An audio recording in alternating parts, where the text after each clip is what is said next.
Hi everybody. So I was taking a shower the other day, and something someone and many people have said to me over the years during conversations kept ruminating in my head. You know how when you're talking to someone and the subject of making healthier lifestyle choices, eating clean versus eating whatever, exercise because it is basically the best thing on the planet for you to do, comes up, and the response from the other person, or maybe even you, in a slightly defensive manner is something to the effect of, everything is bad for me, but I don't care, I just want to enjoy my life. Well, this got me thinking, what does enjoy your life mean anyway? Is this a solid argument to justify a sedentary lifestyle, a diet packed with sugar, fast food, burgers and fries, processed food, smoking, and copious amounts of alcohol? Well, in this video, we are going to unpack the typical I just want to enjoy my life position on lifestyle, look at some of the potential health outcomes of these choices, compare it with other alternatives, talk about potential shifts in mindset, and suggest action steps that one could make to ensure that living for today also means enjoying the later stages of life. First, let's start by defining what enjoying life means in the context of health. After all, health is wealth. To many, it might seem like indulging in unhealthy habits brings enjoyment, and of course it can. I am as guilty as anyone to sit down to a bag of salt and vinegar chips every now and then, even if it leaves me feeling meh the next day. There is something to be said for moderation, but what if I told you this anything goes mindset is only one part of the whole story? You see, the enjoy my life mentality often leads to choices that provide immediate gratification but can have severe long-term health consequences. That is why it is essential to balance short-term enjoyment with long-term health. When I was younger, I was hard on my body. I played a lot of sports and had no problem sacrificing my body for the good of the game. My mom would make comments to the effect of, "You're so hard on your body, you are going to regret that one day." At the time, it was words in one ear, okay, and out the other. But man, was she right. When I'm not taking care of myself through proper diet, exercise, sleep, and hydration, I can feel every injury, the strain on my joints, and recognize more now than ever how essential taking care of oneself is daily. Because my pain had been going on for years, and now it only shows up when I get off track, okay? Side note, so far, the best overall cocktail of exercise that has helped me with my pain management has been walking, weight training, spinning, surprisingly enough, and stretching in the form of Pilates and yoga. I have not been stretching as much recently, and believe me, I can feel it. And making this video is certainly acting as a reminder, and I will instate that practice immediately. Okay, I've digressed.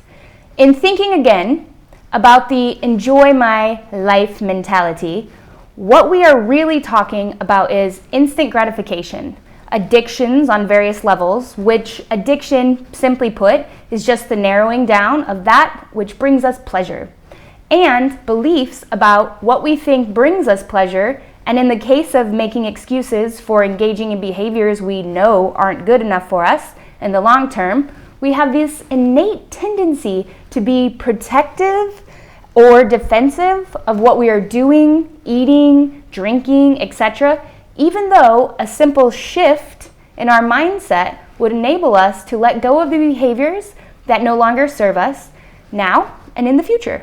From a health perspective, some of the primary risk factors for developing various cancers and diseases are well known. A simple Google search will tell you those factors are genetics, age, environment, lifestyle, physiological, psychological, and having proper access to healthcare. Though we may not be able to control factors like our genetics, age, physiology, and in some cases our environment and access to healthcare, there are practical, tangible steps we as individuals can take in order to minimize the risk factors related to lifestyle Anything from how much we move to what we eat, drink, smoke, and psychological, understanding how to best work with our personalities, as well as how we process and manage stress.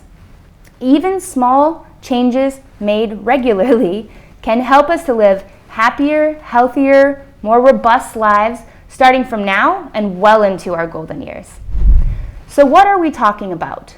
What does any of this have to do with the statement, I just want to enjoy my life?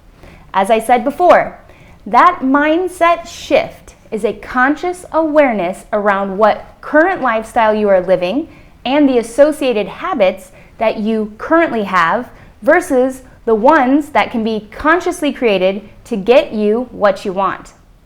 What is the one word then that sums this up? Drum roll, please. Lifestyle. Lifestyle is not just a word that describes a magazine that embodies all the latest trends. It quite literally describes how we live our day-to-day lives, which is simply a reflection of what we are thinking, feeling, doing, and focusing on. In my life, I have tried on as many lifestyles as daughters play dress up with their mother's wardrobes. I have had lifestyles that supported being an athlete, student, leader, partier, adventurer, volunteer, activist, 9-to-5er, split shifter, work all of the timer, traveler, teacher, etc. You get the point. Think about all of the lifestyles out there, and which do you want? What do people do that have those lifestyles? At one point, I literally did exactly what it is I'm about to tell you to do. And though it is not an overnight fix, I repeat, it is not an overnight fix, it is a sustainable shift that requires constant nurturing to get you to the results you desire. What I have learned is that there are very basic and super obvious things that we can do that contributes directly to how we feel, which influences every other area of our lives.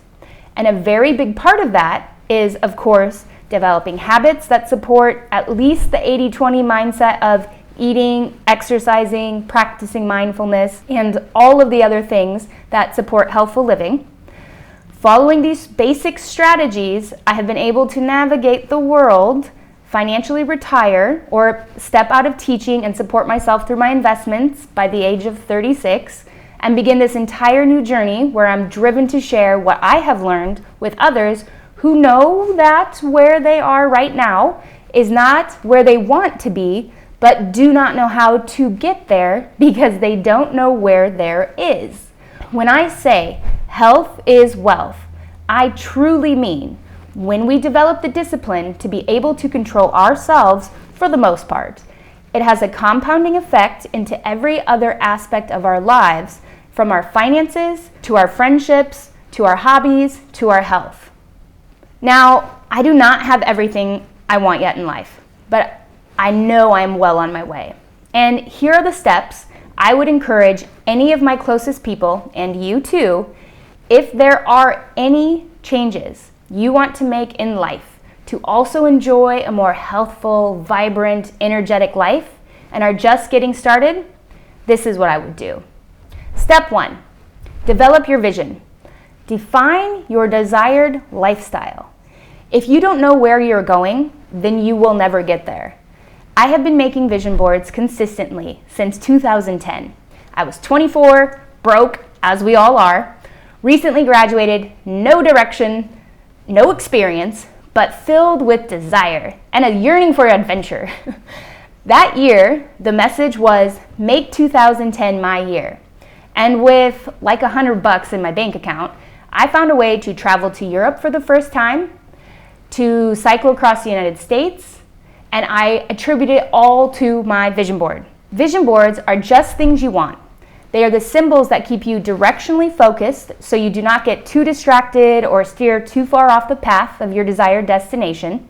Over the years, I have made boards to represent lifestyle, adventure, finance, and while I was teaching in Malaysia in 2017, I made my first set of placemat vision boards that outlined Project Ultimate Life and the exact lifestyle that I wanted to have and live.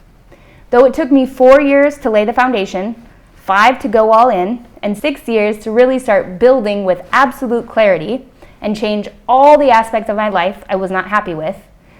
Because of those boards and that vision, I was able to build the foundation and never stopped believing that eventually I'd be able to follow through on those goals. Each vision board is different. My last one that I painted almost 2 years ago hangs as a 4 by 6 foot canvas in the center of my vision wall in my bedroom. It was crafted with great detail and represents my current 5-year plan, my goals, and the vision I have for myself. Step 2, have an action board. I so desperately want to coin this next step as a vaction board, but out of fear of being perceived as cult-like by merging words, for now, we will stick with an action board. An action board, though similar to a vision board, is much more specific in that it breaks down the tangible steps that need to be taken to accomplish the goals on the vision board. My vision and action boards used to be merged, hence the desire to call them vaction boards. But depending on what your goals are, like for example, build a company, that is not very specific and really does require more precise action steps that you should take in order to accomplish your goals. If you want to do a vaction board, do it. If you want to do an action board, think about the very tangible steps that you need to accomplish in order to achieve each of those different goals. For example, walk 3K per day, 5 days a week. For those of us single people, go on 1 date per week.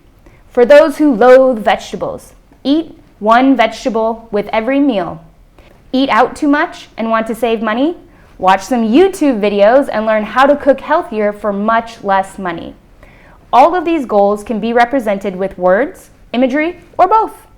And they are constant reminders, if you place them around the house, of what it is you want, which would help you stay on track.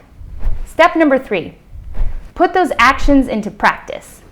If you are anything like me, when I started my fitness journey, and even now, I needed people to help get me from point A to point B and into a routine. I also figured out that I needed to work out in the morning, or else all day I would have the I have to do it thoughts in my head. Here in Qatar, we started work at 6:45 a.m., and I could not find a gym that was open early enough. Turns out there may have been, I just didn't know. Regardless, this was a barrier. There were so many barriers. I could not go to sleep early enough. I could not wake up early enough. I did not have a sensible evening routine to support this, and my behaviors at the time were easily distracted. So I decided to do what every sensible person does and train for an Ironman, where I had no choice but to train before school on my own because I had to do a second training after school. That journey was its own show, which I will also share in a future video, which had a lot to do with COVID and injuries and whatnot. But again, future video. But basically, the point is, figure out what will hold you back. What excuses pop up into your mind or into your head? What roadblocks will you experience? And problem solve, problem solve, problem solve. Trial routines or solutions you come up with. And if it doesn't work after a couple of weeks, make the decision to pivot quickly. Many gyms have trial sessions. Find some accountability buddies, more than one, so that if one cancels, you don't too. Trust me, you will find reasons not to show up for yourself and cancel until this behavior becomes a habit. Another tip, if you want to lose weight, put it on the board and get everything you don't want to eat out of your kitchen and fill your kitchen with foods that support your goal. For me, my weakness was alcohol. I quit drinking for over a year, dabbled for a bit, and have now found my balance that works for me. But I still keep alcohol out of my house. Same with chips, or bread, or pasta, or ice cream, or whatever it is that is holding you back from accomplishing your goals. Don't want to binge on junk food? Don't buy it. I will eat a bag. Okay, here's one of my guilty little pleasures. I will eat an entire bag of salt and vinegar chips from time to time. I mean, the whole bag, in one sitting, And I do this guilt-free. I always don't feel amazing after, but then I simply don't buy a bag again until the next exact moment I want it. Introduce resistance. We humans are pretty lazy overall, and the thought of walking or driving to the store can absolutely be enough to deter ourselves just by making it harder to execute on. Have it on hand, it is easy access and easy to form into a bad or undesirable habit. If your goal is to save money, put that on your board and get crafty with the ways to save. Personally, I started by adopting not the FOMO or fear of missing out mentality, instead the JOMO, joy of missing out. I looked forward to people asking me to go to brunch, take a trip, or anything really that cost money, and put it first towards my student loans, and when those were paid, I would immediately go invest it into crypto as if I had already spent it. I also took a significant amount of money out of each paycheck at the beginning of the month and immediately invested it. I then found ways to earn extra if I wanted something or simply lived like I didn't have money, and that was incredibly effective for me. Up until that point, I literally never did, so it wasn't hard to just kind of keep emptying out my bank account and just looking at the low amounts and living as if I didn't really have enough. If you don't have to spend it, you won't. Step number 4, double dip as much as possible. Do squats while the coffee brews, leg lifts while you brush your teeth. Find a way to move with your children. Enjoy writing, reading, learning, watching TV. Do it on a treadmill or stationary bike. I literally have converted both my bike and treadmill into desks. I can walk and work on my treadmill, which is literally what I was doing when I was writing this, stand if I'm feeling lazy, and pedal on my bike while also working or watching something. Need inspiration and motivation? Listen to inspirational podcasts everywhere you go. We are our influences. Check in with this channel more often. Listen to Tom Bilyeu, Cody Sanchez, or The Diary of a CEO, and just see what they have to say. You will absolutely learn something and be inspired to make the changes you desire to make, to achieve the results you want. Because at the end of the day, you are what you think about most often. Step number 5, accept now that life is a journey. Getting what we want is a journey. Becoming who we want to be is the journey. And they are all never ending. The only way to live a happier, healthier life and show up as a better person of yourself daily, it is to quite literally never give up. It is the compound effect in action. It is eating clean, exercising, sleeping, staying hydrated, having a greater purpose for ourselves, bigger than ourselves. I cannot tell you how different my day-to-day is today compared to 5 years ago. Literally, every aspect of my life is different. I have failed as many times as I have succeeded in life, and I am so okay with that. Why? Because I have proven to myself that 5 steps forward and 2 steps backwards is the only way forward. Everything is trial and error. Newton's law, objects in motion stay in motion, and objects in rest stay at rest unless something is done about it, applies to pretty much everything, especially habit formation. And if you just keep swimming, you will eventually get to your destination and will already be making plans for the next journey before you arrive. And that, my friends, is how you enjoy your life. At Project Ultimate Life, we have created a journal that literally outlines the exact system that you will be able to use to help you cut the corners I fell on and navigate your own journey easier. This journal is just days from finishing. I'm super excited about it. And if you've gotten to the end of this video, I have no doubt that this journal is exactly something that could support you. DM us if you're interested, and you will be the first to know when it has gone to print. Have a great day, friends. Comment below and share one thing you took away from this video, and if there is anything you are wanting to hear about, we are here to support you. Just let us know.